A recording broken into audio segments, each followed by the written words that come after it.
I'm going to be talking about how to win today's consumer, specifically in the B2B high-tech kind of VoIP space. Before I get there, quick introduction of myself. My name is Ben Tyson. I'm the global lead of live training strategy at Google. I have 3 kids. I live in San Francisco Bay Area. My 3-year-old just turned 3 on Veterans Day. Just celebrated my 7-year anniversary on Monday, and my 3rd child is 8 months old. Can I get an applause for one of those things? I mean, geez Louise, that was a lot of cool stuff I just reeled at you. There we go. Okay, that's all I got, so hopefully I get applause for that. I've been in digital marketing for about 11 years now, so hopefully I'm not dating myself, but been at Google for the last 4 years, focusing specifically on education within those four years, on educating our partners on Google products, and our strategy is specifically towards sales. Excited to be here. Was invited by another Googler, Shannon, to speak with you all today. Before I begin, I want to propose a question and just kind of see where we're at. How many of you believe there's been a mental model shift with how your customers are trying to find or engage a business like you? Raise your hand. Okay, so majority of us in here. So here's the challenge that we see. We believe that this mental model shift is taking place. From a consumer standpoint, if we put our consumer hat on, that's how we're trying to find and engage different businesses. But when it comes to marketing our business, there's a pretty big disconnect. Because we understand from a consumer standpoint, we spend close to 60% of our media consumption time on digital. Yet it's only about 25% of our overall advertising investment. So our mental model has yet to shift to match that of a customer. So consumer standpoint, yes, our mental model has shifted. From a business standpoint, in advertising efforts, our mental model is yet to shift. So I keep using this buzzword of a mental model, and I'll continue to use this word as we move throughout this presentation. You might be saying, Ben, what in the world is a mental model? Well, the best thing I can do is give you an example. Is anyone familiar with Roger Bannister? Hey, show of hands. Okay. Wow, a pretty good amount of you. For those of you who don't know, Roger Bannister is the first human to ever run a sub-4-minute mile, and he did this in 1954. So the mental model instilled by physicians, trainers, other runners was that it was impossible. In fact, they believed if you tried to run at that pace for that extended period of time, that so much blood would pump into your heart that your heart would explode. This was the mental model. So Roger Bannister, a physician himself, set out to shift this mental model. And after training for 2 years, calls all these reporters around a track in Great Britain, and he crosses that mile marker at 3 minutes, 59 seconds, and a little bit of change. Pretty cool. What's unbelievably fascinating, for the handful of you that know the story, obviously unfortunate, is that Roger Bannister's heart did actually explode. I'm just kidding. Come on. It's like, this is the worst story that anyone has ever told. When the heck would he tell that? No, he's totally fine, right? What is fascinating is what took place after he accomplished this feat. Because within 30 days, there was 30 humans across the globe to run a sub-4-minute mile. Within a year, over 100 humans across the globe to run a sub-4-minute mile. So the question is, did the human body change? How much blood the heart can intake increase? I don't know, did our legs become faster and able to move quickly? Were each of these individuals wearing the first edition of like the Reebok pump shoe or something? They're pumping themselves up? Or is there simply a mental model shift? And the obvious answer is, of course, there was a mental model shift. So the goal of our session today is to shift our mental model to think like a consumer. Fair enough? Yeah? Okay, cool. Google's all about shifting mental models. Before I start, just a quick poll. Raise your hand if you've actually ever done a search on Google. Okay, good. No one's taking the Bing challenge. Okay, good. I'm excited about this, okay? But we're all about shifting mental models, specifically, obviously with Google.com. We've shifted the mental model many years ago, but it continues. Just to give you a little peek behind the curtain, everyone's probably heard of Google Fiber, which is A-okay, I guess, but more specifically, trying to create access for people to the internet. Things like Project Loon, right? Has anyone heard of this? Hot air balloons into the atmosphere with a Wi-Fi hotspot in places where either A, have no access to technology, or B, low social economic standings generally, to give people access to information that likely all of us take for granted. And anyone here heard of Google Glass, I'm sure? What about Google Lens? Has anyone heard of Google Lens? Well, we originally developed this for diabetes patients. So instead of having to wear a pack, you can put this contact lens in your eye, and it measures your blood sugar level through the tear ducts in your eyes and pings you a notification if you need to take an insulin shot, which is pretty cool. The obvious next step is to make this a piece of wearable technology, and that's in beta, right?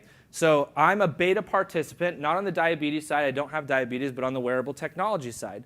You might notice my right eye is slightly lighter blue than my left eye, and that's because I'm wearing Google Lens. And what's really cool is with the approval of Nextiva and the talking stick, I'm actually broadcasting this session through the contact lens in my eye. There's only 112 people that are watching this, but still, through technology, everything is limitless. If I flip the camera around, everyone can wave to everyone watching online. Okay, some of you are gullible, but that's okay. So I will say the diabetes portion is true. That contact lens does exist for that, but not wearable yet. Okay, I got you twice so far. I promise I won't try again. All right, let's start with the number 14.8. This is the new number of the sources of information that individuals consult before they make a purchase. About 2 or 3 years ago, it was 10.7. 5, 6 years ago, it was 4.2. So there's an obvious increase in the amount of resources we're consulting, and that's just simply because of access, right? But the challenge is we ask this question: how can we reach the right customers in the right moments? Because that's really what matters. We don't have an unlimited advertising budget, so how do we reach these customers at that moment of impact when they want to buy? Well, here's probably a challenge that I see. Most of us aren't ready. Only 2% of companies are set up to identify, deliver, and measure moments that actually matter for their business. Now, when I saw this, I was like, wow, this is really disruptive. Similar to me, like when I see a sign that says soft ice cream, I just don't get it, right? It's disruptive to me for some reason, similar to that statistic. But where it all comes down to are 3 questions. How do I make sense of every moment? Are they all equally important, and do I need to win them all? Well, the reality is you can't, they're not, and you don't. So hopefully we can give you some insight in how you can capture these individuals. But first, we need to understand how the behavior is shifting in the tech and the B2B space. The journey in regards to how we purchase and the overall process has changed pretty significantly. For example, 15 years ago, this is what the process in high-tech and B2B buying looked like. Gather that intention and the interaction with sales, and that brought me through the entire pipeline. Now, the pipeline looks extremely similar, but what you see here within this interaction with sales just actually goes further down into the overall buying cycle and buying journey, and it looks like this. We create this attention, and that interest is in-depth research that takes place online, right? Then we have an interaction with sales. What's interesting is 90% of consumers that buy in the B2B space, 90% of them make their mind up before sales is ever actually involved. So digital is becoming a more and more important sales rep for your business than ever before. What's interesting is we asked some folks if they decided to provide on a provider after speaking with a sales rep. In 2015, 33% did, but as we move forward, only 18% in 2016. So your sales, still very important, still crucial, but the decisions are generally being made on the front end before sales is actually ever involved. So truth number 1 that I'll share with you is out of all these moments, there's some moments that actually matter more than others. And it's important for us to understand what these moments actually are. And what I'd like to do is identify some moments specifically in your space that are likely important to you as a business, as well as giving you some statistics about what customers are doing in your space. So first of all, 1 in 5 B2B VoIP shoppers are researching services because their company currently has none. So this is a moment that matters for you.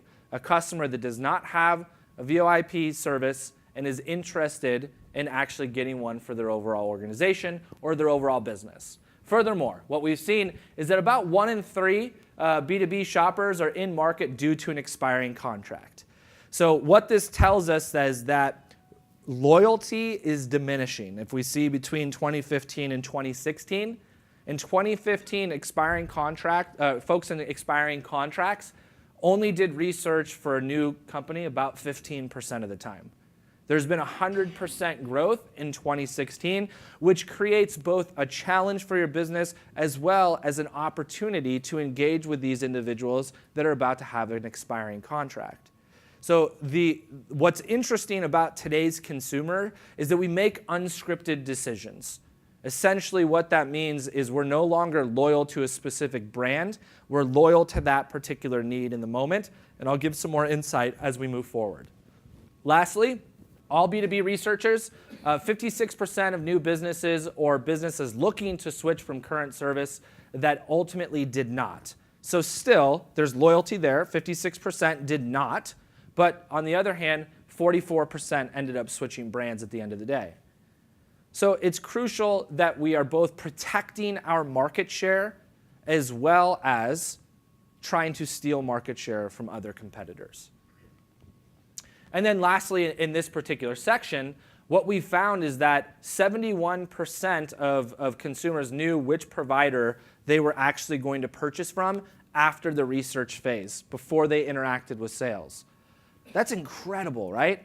What that tells us is that folks that are at the front end of the buying decision within that subset of the interest category and in-depth research, decisions are being made concretely, and they understand and know which company and which brand they're going to work with. But truth number 2, intent trumps identity, and immediacy trumps loyalty. Okay, what does this mean? Well, for years, we've been told the best way to market your business is to identify and understand your demographic. Who are the types of customers that you traditionally work with, and then market to those individuals. But in reality, with the technology that exists within Google, that's no longer as important. It still is important, don't get me wrong, but it's no longer as important because the intent is something that we can measure based on search, history, display, interactions, interactivity that a consumer has to understand intent of an overall customer, which is kind of crucial. And at this point, in our opinion, it's trumping the actual identity of your customer. That's number 1. And then what I alluded to earlier is that immediacy is going to trump loyalty. It's just a I need this now type of world, okay? Now, this isn't only referring to, hey, can you come out? I need someone to fix something, or I need a new installation, whatever the case is. It's also referring to when I do a search on my smartphone, on my desktop, are you there, right? That is going to be that immediacy, and it's going to trump the loyalty that I have to your particular brand. So when we talk about this, let's look at how consumers in this space, specifically in B2B and VoIP, are interacting with search and what they're doing. Well, 51% of shoppers use desktop to discover brands, but more importantly, 50% are using mobile. I'm sure we're all engaged with our mobile devices, right? We've seen some crazy interactions that people have when their mobile device is about to lose its battery power, I'm sure. I call this nomophobia, which is the fear of being without the power of a mobile device. Everyone flew in here from somewhere. You probably went through security, and you're like, oh my gosh, like what's going on over there? There's like 25 people like frantically running around. That's the one power outlet in the entire airport, and people are freaking out because they have 70% battery left on their phone, and they don't know if they're going to make it, right? It's extremely challenging, but mobile is becoming the most interactive and increase in regards to the volume of search specifically within your industry. So searches on mobile throughout the entire process, 52% of consumers essentially use that mobile device throughout the entire process. But what we found is that 76% are using their mobile device at the very beginning of their search. So it used to be that you could have a strategy for desktop or have a strategy for mobile, but now today we have to have a strategy for both. They have to work together towards the same goals, as we see consumers are using mobile, specifically search, to find and discover new brands at the beginning of their process. What we've also found, though, is that somewhere around 90%, not somewhere, 90% of consumers actually will cross between devices to accomplish one task over a period of time. So we have to be able to track that individual utilizing things like cross-device conversion tracking as well, to understand what our consumers are doing from mobile device to desktop. What's also interesting is that 98% of B2Bs search on non-branded terms. This is where the opportunity exists for your business. I meet with customers all the time, and it never gets old for me to hear this one. Ben, I show up all over Google. I'm like, really? And they're like, yeah, check this out. And go to the desktop, they type in their business name and say, look, I'm all over this puppy. I don't need to invest in AdWords at all. First and foremost, I think that's fantastic, that you have to have the types of content show up that is reputable about your business when someone types in your business name. However, 98% of us are going to search on non-branded terms. And this is actually where the opportunity lies for each and every one of you, is if you can dominate and create brand discovery through non-branded search terms, your customer base instantly increases tenfold. So that's search, but let's talk about how we can build awareness and influence with video and display. And video is becoming a significantly hot commodity in every single space. But what I've found is that in the B2B space, 1 in 2 use video to research B2B videos and B2B services. So this is a significant growth for us, specifically when we look at YouTube, but that's pretty insane. So here's what I want to preface this by saying. I'm not suggesting that you need to hire a videography crew and spend $20,000 on an amazing video to put on a YouTube channel or to advertise on YouTube. Heck, you could essentially shoot something with your smartphone or your tablet. Most smartphones and tablets today are 4K video. That's what they shoot, which is basically the same as HD. So the opportunity and the barrier to entry, in my opinion, is not really an excuse, right? We have the capabilities to create interesting videos and post about them. As consumers are doing this, 1 and 2 using this to search for B2B services, I would like to suggest a how-to video. And this is a piece of homework that I'd like to assign to each of you here, is can you think of a creative how-to video for one of your products, right? Maybe think about the easiest tech problem with your products to solve, whether that's like unplugging a router or something along those lines, and create a video about it with step-by-step directions on how to do this. And post it to a YouTube channel, send it out in a newsletter to your clients, and see what the interaction and engagement is, because I guarantee you they'll like it. What we talk about, I don't want to read every single statistic off here, but when we talk about video viewing, this really kind of leads to some sort of awareness, specifically leads to some sort of action for your customers. Specifically, what I think is interesting is that 27% that saw a video ended up chatting with a rep online. And that's the goal, right? All of us have amazing salespeople that work for us. How can we get them more opportunities to talk to customers? And if we can do that, obviously our revenue increases and everyone's happy, but video is going to help us get there. What I think is interesting is there's been 834,000 views that originate from B2B, specifically in your industry-related categories, related searches, which is pretty significant. This tells us that there is a significant need from the consumer standpoint in this space. And what I can tell you with absolute certainty is there's not a lot of competitors that are competing in this particular space from a local level and a local standpoint. So it gives you a tremendous opportunity to increase visibility here by participating. And then display, right? 49% of us are more likely to visit an advertiser's site after we see a display ad. But what I think is also interesting is that 40% are more likely to search for a brand. Anyone know why that is? Why do we go and search for that brand after? Anyone here ever click on a display ad?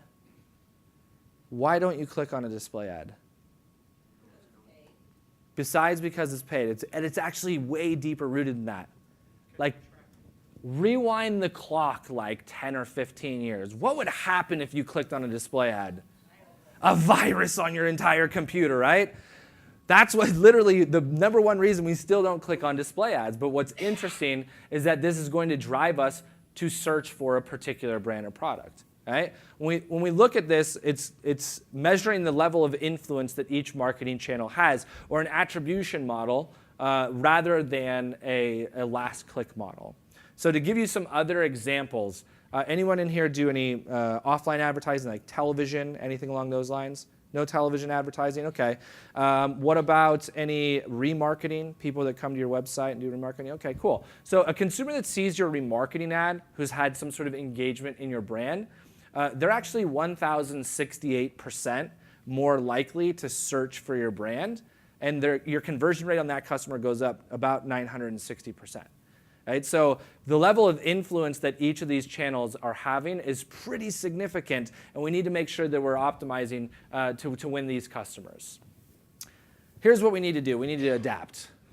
Right? We see this mental model shift is certainly taken place. But what we need to do is we need to adapt to ensure that we're able to win these customers. Furthermore, I think that's maybe more frightening to me is to not lose these customers. Oops, that's not a good place to stand, sorry. So here's the challenge, is that we're all falling short, Google included, right? We're all falling short in engaging with these customers. But what I will say, for most of you sitting in the audience, this is totally not your fault at all. Because this is you, right? Our investment in search is not equal to the utility that consumers are having. But when we think about it, the reason why we're lacking the investment here is because of this. How do we manage all this without wanting to put our head through a wall, right? There's so many individual businesses out there that have different products. You probably get called multiple times a day. That in regards to people trying to sell you some sort of advertising product. So it becomes extremely difficult to understand how you can manage all this and where you need to go. Well, what I'd like to do is give you 3 kind of steps to hopefully improve your overall digital presence and digital strategy. It has to do with these 3 questions. How do I find more customers? How do I stand out in a cluttered marketplace? And then lastly, how do I drive sales and grow my business? Well, it comes down to 3 things. Those 3 things are reach, impact, and drive. So I need to reach qualified customers, I need to impact their purchasing decision, and I need to drive measurable results for my organization and for my business. I'll give you a couple of insights into Google in regards to how and why we want to help you with these particular 3 items. So reach qualified customers at scale. Well, obviously we know about Google's subsidiaries, where you can market your business, etc. But when we think about reach in existence, there is no better reach for customers than on Google.com, participating in search. The number of searches that take place for your particular industry is astronomical on a monthly basis, and hopefully we're there to take some advantage of those individuals. Now, first and foremost, when we talk about it, we say, well, geez, Ben, are you talking about a Google AdWords account? And yes, that is the best way to go. Here's how easy it is to set up an AdWords account.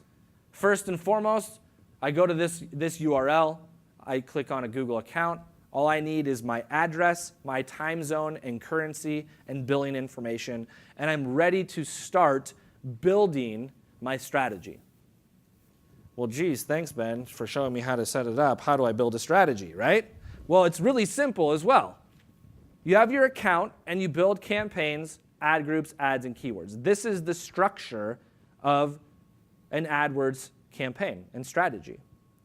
So basically what you would do is you would multiply out the campaigns based on the products and services that you sell. A lot of customers are able to create some sort of, depending on the different, if you have different products, you have different services, a lot of times there's MDF funds available depending on who the carrier you are representing, etc. So this is what it looks like. That's it. I add some ad groups and I put some keywords in there and ads. What do I want to say? It's very simplistic to set up a campaign and account, but that's not the last step, right? We still need to be able to impact decisions. We still need to be able to drive and measure results that are taking place. So the advice is when we talk about impacting the purchase decision, it's funny, we would think that this would have to do specifically with AdWords, and it does to an extent, but really it's about how am I impacting this decision based on what a consumer sees at that actual moment that matters for them.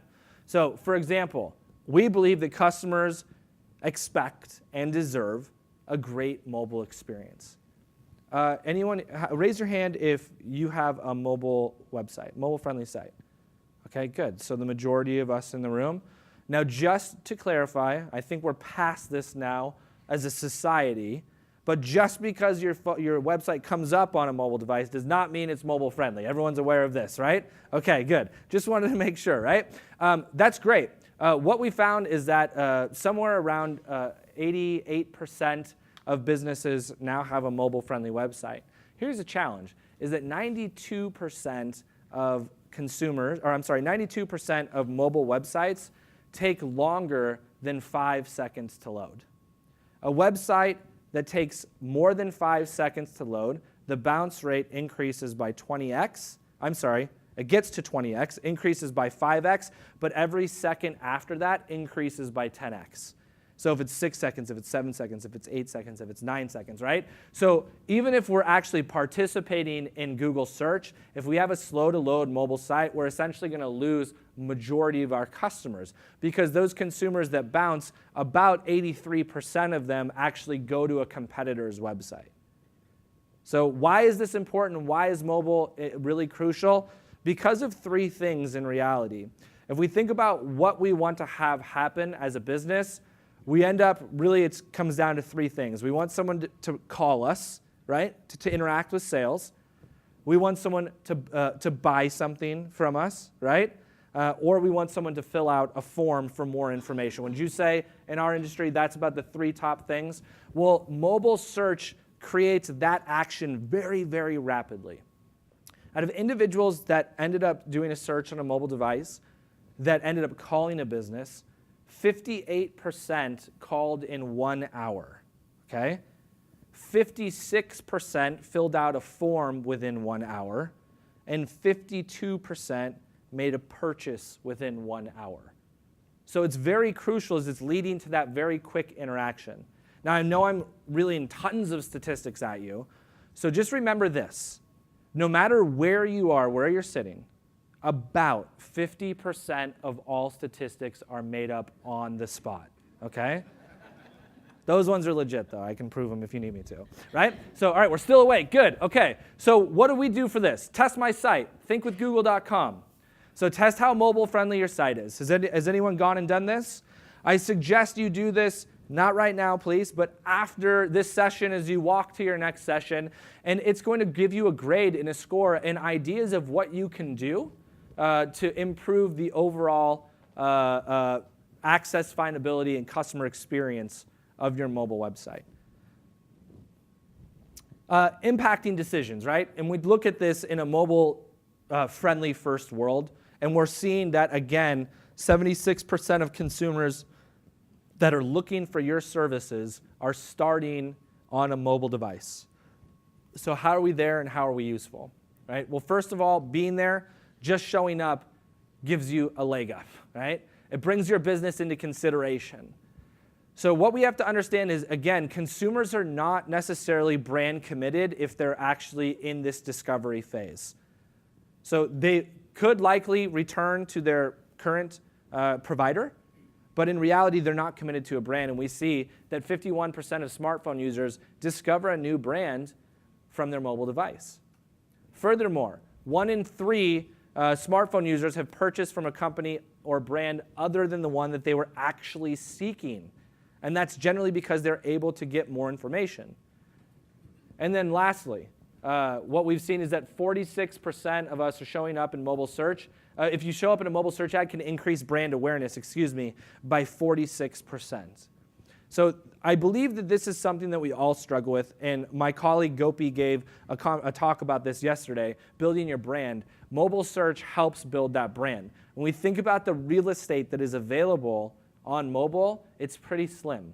And if you're able to interact and engage with customers right in front of them, within a foot, within 2 feet, within 3 feet, because that's about how far a mobile device is, then we're going to actually win that customer.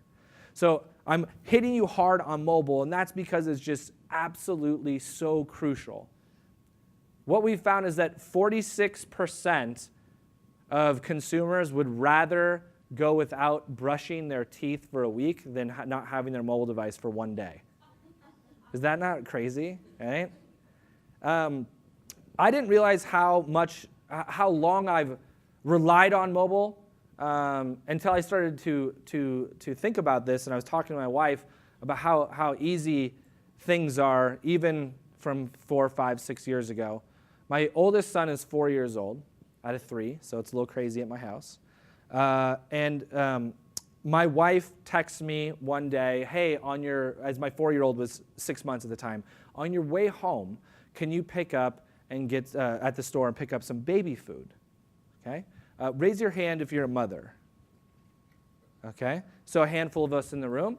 Well, my wife knows now, she was new to motherhood then, but she knows now, if she wants me to do anything for our children, it has to be explicit instructions on what to do. Just get some baby food, it's kind of rough. Raise your hand if you're a father now.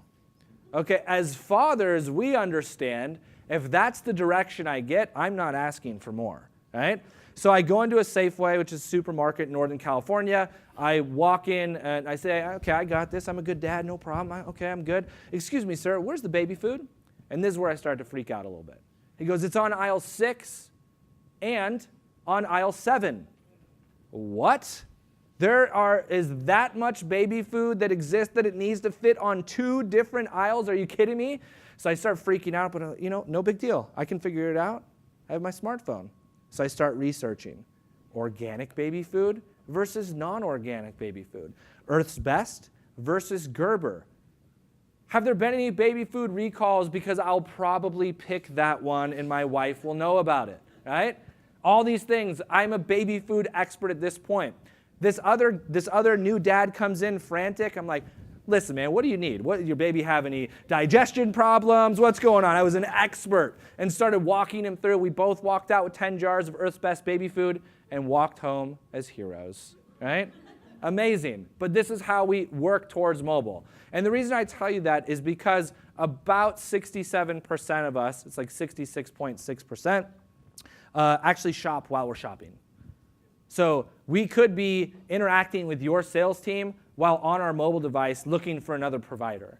And to have that brand visibility so that they don't forget about you even when they're talking to your team is somewhat important, okay? So how do I drive measurable results? I think is somewhat crucial. Well, what we find is that lead generation from digital has a superior ROI than traditional. It's about 2x the ROI between traditional and digital.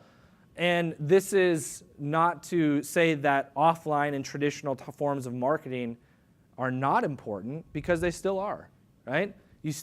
What's interesting and what we're finding is they're starting to all work together now for one of the first times. The influence drivers are a really crucial point for us to be able to understand the impact that our marketing is having. But what we know for certain is that digital is leading the way in regards to ROI. So when we talk about this, your data is obviously equally important. So what we found is that obviously what we see is that customers click on an AdWords search ad campaign, hopefully, and they can call you, they can visit your store, they can fill out a form, all of these things. But what you need to do is you need to measure. And when I talk about setting up an AdWords campaign, you have to decide what is the most important to your business. What do you value the most? Do I value a phone call? Do I value a form fill? Do I have the opportunity for existing customers, or new customers, to make a purchase on my website, which is probably unlikely, but would I value that? If I have a store location, would I value someone walking into my store so they can interact with sales? If I can determine what I value most, I can understand the micro moments that are going to take place to lead someone to that particular journey, and then I optimize my AdWords campaign for that specifically. So again, reach better qualified customers at scale. Everything now today needs to be at scale if possible, impact and measure and drive those measurable results. Well, first and foremost, here's what you have to understand. The last truth I'll share with you is you really don't have to overthink it. We have lined the ecosystem with partners, with folks at Google who are here to help you. And here are some of the things that we believe. We understand that every day your business is having countless conversations with potential customers, whether you know it or not. Those interactions and those conversations are taking place and happening with your website, on your website. And what we need to understand is, what is your consumer micro moment? What are those moments that matter to your brand specifically? And then how can we help you? We look at how we can help you. We believe that with Google, we can get you these things. Lead generation, which is obviously important, calls to your business, cross-device, app downloads, all of these things that you see here at the push of a button. Now, it's easier said than done. I'm not going to say that it's not difficult. But again, we've lined the ecosystem, hopefully, to help you navigate what's going to be most important with your business. We've done that with support from Google, hopefully, as well as support from a lot of our partners that exist in the ecosystem. 3 next steps, right? You have to commit to adaptation.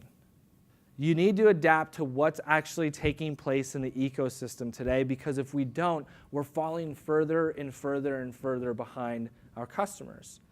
Let me ask you this question. Is anyone here providing the same exact products to the marketplace that they were 6 years ago? Raise your hand. Not talking about the, is it like the same actual physical product, like the line is the same. We haven't upgraded any of the technologies. Anyone doing anything like that in the last 5 years, 10 years? So it's all changing, right? Ever changing. What's interesting is that if we were to go to the market with products that were really relevant 10 years ago and continue to try to push and sell those, we probably wouldn't be in business anymore. Everyone agree? Yeah? But what's interesting is that we've yet to take that step towards our marketing, and we still market ourselves like it was 10 or 12 years ago. And we need to adapt to what our consumers are doing to ensure that we can win and drive results. Understand how to thrive with reach, impact, and drive. So when I talked about reach, more specifically, the stepping stone and the starting point is actually step 3, which is creating a Google AdWords account. Create one. I'm not saying you have to put money in there, but create it, see what it feels like. What would you do? And just see what that feels like and what that looks like before you actually invest those dollars there. When we talk about impact, how is your mobile site testing? How does your website look? What types of grades are you getting here? Because this is going to drive and have significant impact on the consumers that want to see you through digital. And then lastly, we have to measure these results. If we're not going to be measuring our results by setting up Google Analytics, et cetera, then we're in a position where we're just kind of spinning our wheel and potentially wasting money if we don't know exactly what it's providing for us. So, and then again, lastly, create that Google AdWords account. So with that, I want to say thank you very, very much. I think we have some time for some Q&A, but really appreciate your time.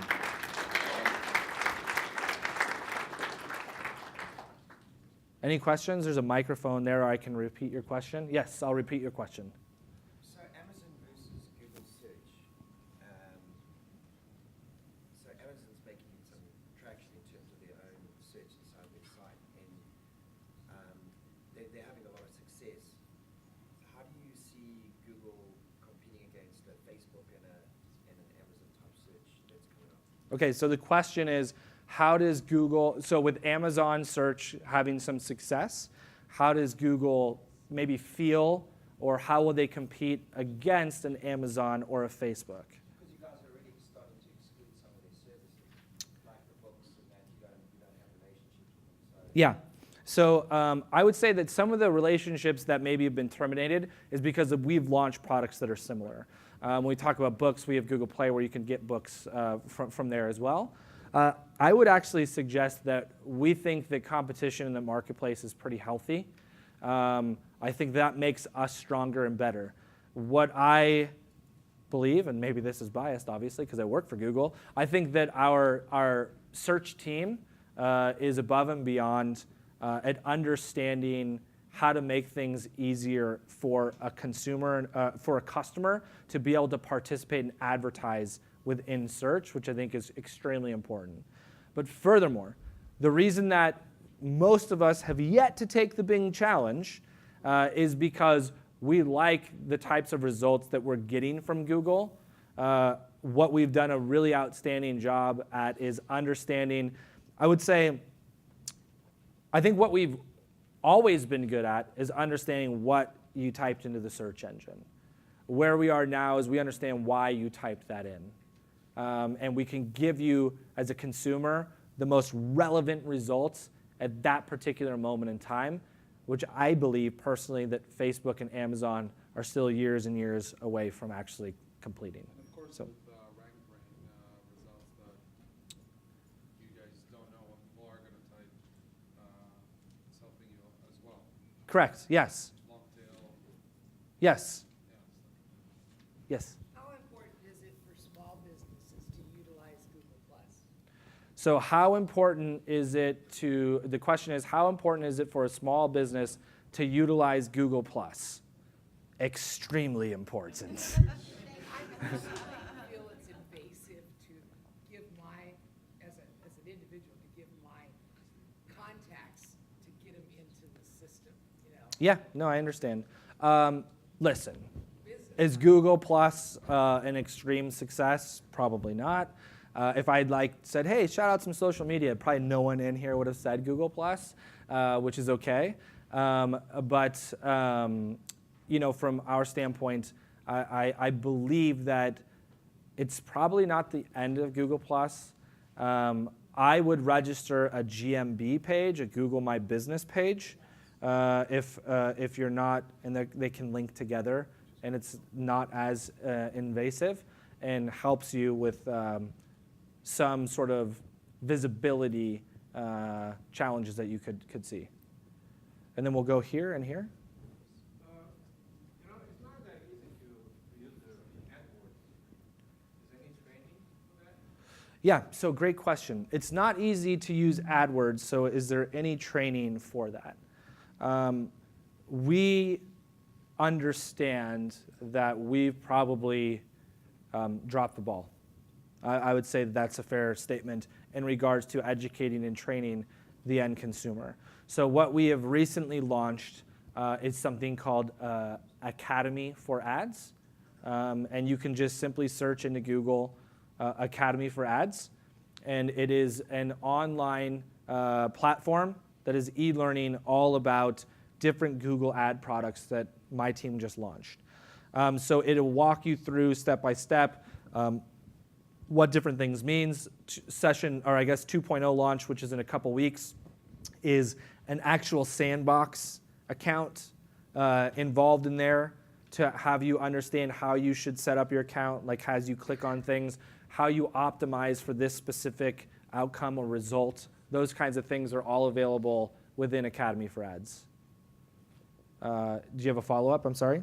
Yeah, sometimes you have ads for them that's $10 a click. I mean, $10 a click costs $300 a month, so that's 50 clicks. I'm not getting anything.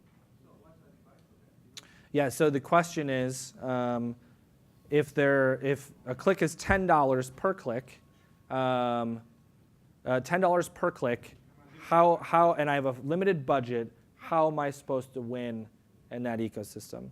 It's a fair question. First of all, I think it's important to understand why some clicks are higher than others. First and foremost, it's driven by competition.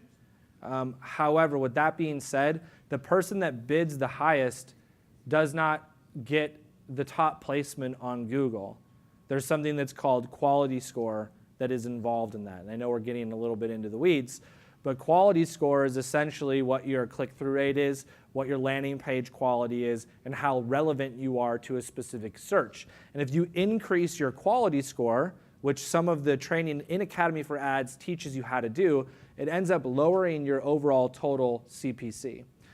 But that takes time.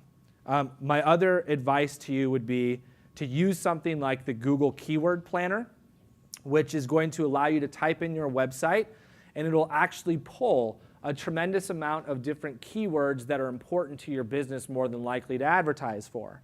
What it'll do is it'll give you insight into if that's a highly competitive keyword or not a competitive keyword, not a highly competitive keyword. And what I would do is I would shift my strategy, although it might not be the most relevant for my business. I would create a campaign for those that are not highly competitive and see what my results are from that particular one, because the non-competitive keywords likely have a lower CPC. Okay, unfortunately, I'm out of time. I'm happy to stay up here and field any other questions that you have, but truly appreciate your time. Thank you so much.